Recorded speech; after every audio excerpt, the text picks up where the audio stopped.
요즘 같은 한증막 더위 속에서 또 왠지 더 끌리는 사람이 있잖아요. 너무 더워요. 아니 이렇게 더위 속에 끌리는 분이 있단 말씀이세요? 네, 아주 끌립니다.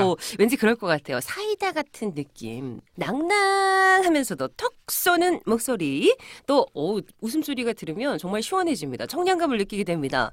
네, 하얀 피부, 늘 하얀 피부로 자랑하셨지만 오늘은 왠지 조금은 아닌 것 같은 그런 생각이 좀 들긴 합니다. 네. 딱 그런 사람. 네네네. 제가 한 명 알고 있죠. 에휴, 저도 딱 눈치챘습니다. 바로 저희와 함께 해주시는 연윤정 기자님 아니실까요? 어서 오십시오, 연윤정 기자님. 안녕하세요. 네, 안녕하세요. 네. 매일 보는 매일노동뉴스의 연윤정입니다. 반갑습니다. 매일 보는 반갑습니다. 이거 중독성 있네요. 한번 따라해봤어요. 자, 근데 연 기자님 짧게나마 휴가 다녀오신 걸로 알고 있어요. 잘 다녀오셨나요? 오늘 오늘 오전 아침에 공항에 딱 도착해서 야. 또 바로 이 또 녹음실로 달려왔다는. 여름휴가를 이 마치고 열정, 바로? 열정. 네, 그렇습니다. 괜찮으세요? 피곤하진 않으세요? 네, 좀 피곤하긴 한데. 네. 근데 아까 하얀 얼굴이라고 예. 소개를 해주셨는데. 네. 지금 아유. 옷이 하얗거든요. 그러게요. 얼굴은- 피부가 좀 빨개지신 것 같아요. 네. 아니 얼마나 재밌게 보내고 오신 겁니까? 네, 그래서 휴가지에서 네. 하도 열심히 놀다가 보니까 네. 다 타서 지금 화상 수준. 아이고야. 진짜로 오늘 화상약도 오. 좀 바르고 왔습니다. 아 진짜요? 네. 그래서 야. 하얀 얼굴은 이젠 안녕. 안녕. 언젠가 돌아오겠죠. 네. 휴가를 보내신 만큼 아마 더 알차게 내일 이슈 이끌어 주시리라 생각을 하는데요. 저희 한 주간 노동계 이슈 이제부터 짚어보겠습니다. 첫 번째 이슈는 뭘까요? 네. 첫 번째 이슈는 네.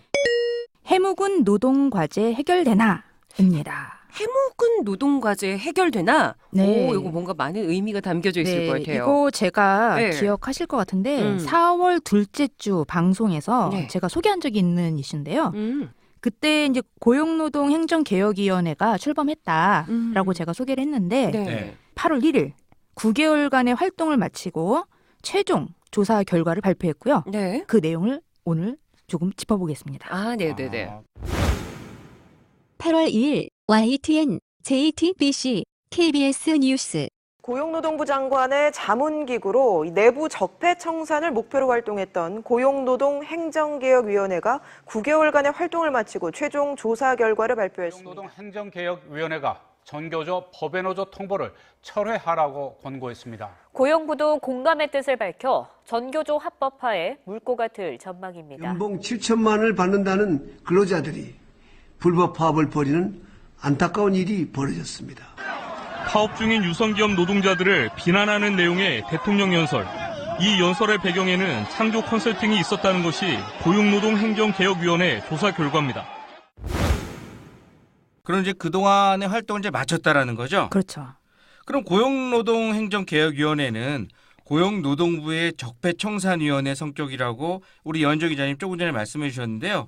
이번 발표를 보니까 고용노동 분야에 큰 변화를 가져올 수 있는 내용도 다수 포함되어 있는 것 같거든요. 네, 그렇죠. 그래서 이번 결과 발표를 통해서 이 개혁위원회는 이 과거 정권에서 이제 노동행정, 근로감독, 노사관계, 산업안전, 권력 개입 외압 방지 등 그러니까 15대 과제에 대해서 네. 김영주 장관에게 이제 권고했습니다. 그러면은 그 15대 과제 가운데서 가장 눈에 띄는 권고 내용이라면 좀 어떤 걸 꼽을 수가 있을까요? 이 전교조와 그리고 이제 또 하나는 현대기아차 불법 파견 문제에 관련한 입장이 담겼는데요. 네. 특히 지금 농성도 하고 있는 전교조 법외노조에 이 부당한 압력이 존재했다라는 이 정황을 확인을 했고, 확인을 한 거예요. 그렇죠. 그래서 이제 박근혜 정부의 노조 아님 통보를 직권으로 취소하거나 또는 노조법 시행령 을 삭제해라 이런 방안을 이제 권고했고요. 네. 그런데 안타깝게도 노동부는 직권 취소에는 부정적인 입장을 보였다고 하네요.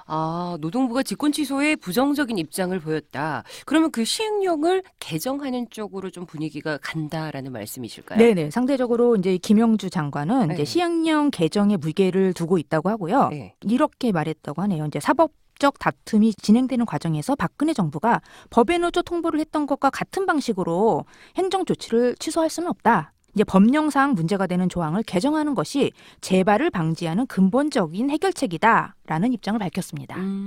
그럼 이어서 현대기아차 하도급 직접 고용 문제도 참 오래된 노동계 이슈잖아요. 그렇죠. 지난 2007년에 법원에서 자동차 업종 사내 하도급에 대한 불법 파견이라고 판결을 내렸었는데 사실 이후 아무런 조치도 취하지 않았고요. 네. 고용노동부도 방치를 했었거든요.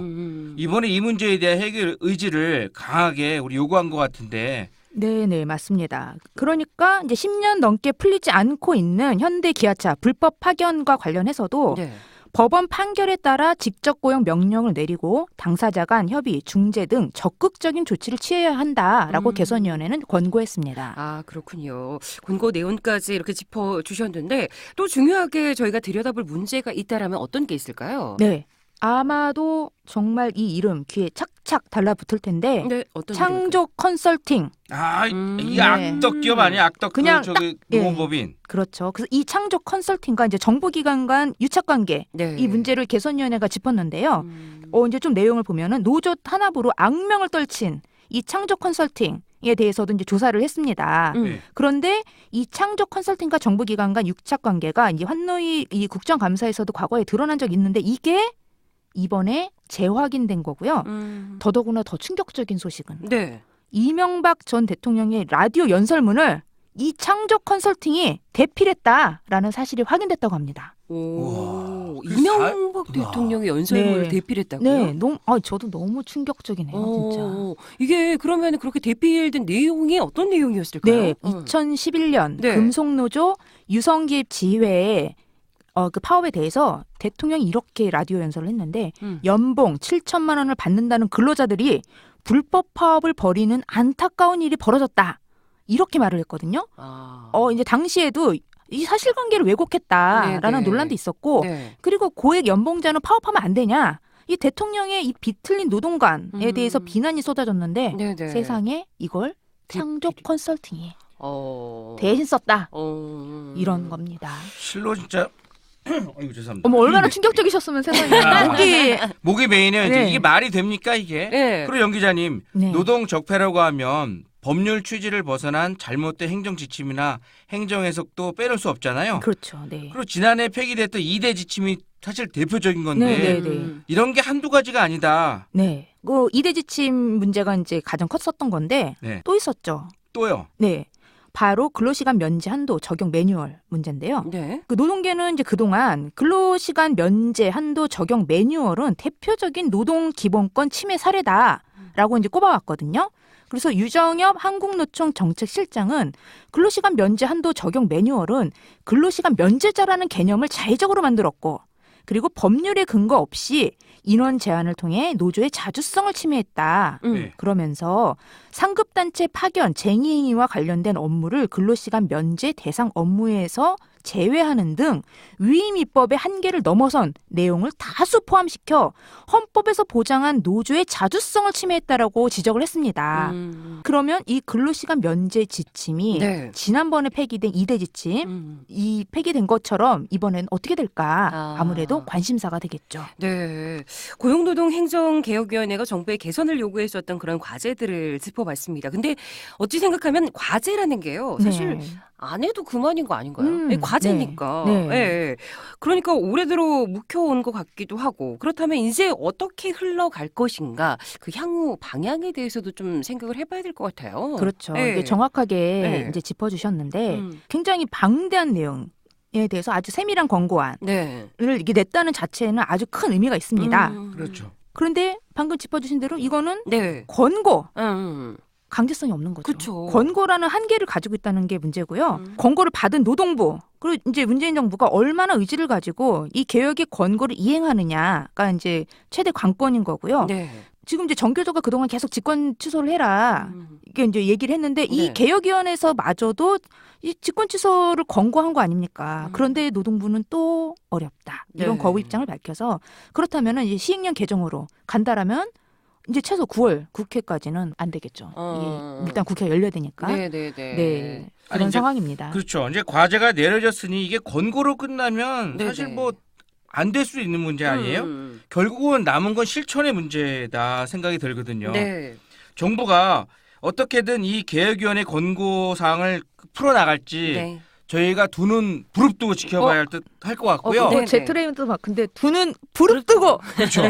우리가 두 눈 부릅뜨고 네. 이걸 지켜보면서 네. 권고 사항이 이행될 수 있도록 네. 우리가 강력하게 지켜봐야 할 것 같습니다. 네. 알겠습니다. 연 기자님 그럼 다음 이슈는 무엇인가요?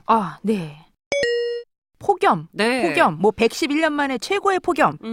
정말 여기서 더워요. 정말로 고생하시는 살인 더위와 싸우는 건설 노동자입니다. 아, 이거는 진짜 키워드부터가 걱정이고 왜 이렇게 공감이 가는지 그죠? 모르겠습니다. 예. 말만 들어도 벌써 땀 나는 것 같아요. 사실 뭐 덥다라는 이 말로는 부족한 게 바로 올해 여름이 아닐까 싶은데요. 이 폭염을 피할 수조차 없는 건설 현장 노동자들 상상만 해도 무척 힘들 것 같아요. 예. 네. 정말로 건설 노동자들의 건강에 적신호가 켜진 상황인데 네. 서울의 낮 최고 기온이 39도를 기록하는 등 네. 이 111년 만에 가장 더운 날씨라고 하잖아요. 네. 그렇죠. 그래서 전국적으로 폭염 경보, 특보 발령이 난 상태인데 뭐 부산 같은 경우는 네. 8월 2일 현재 23일째 폭염 특보가 지속되고 있다고 하고요. 네. 그러니까 이런 상황에서 옥외에서 밖에서 작업하는 건설 노동자들 건강에는 지금 굉장히 빨간불이 삐용삐용 아주 들어오는 상황인 거죠. 그런데요. 맞습니다.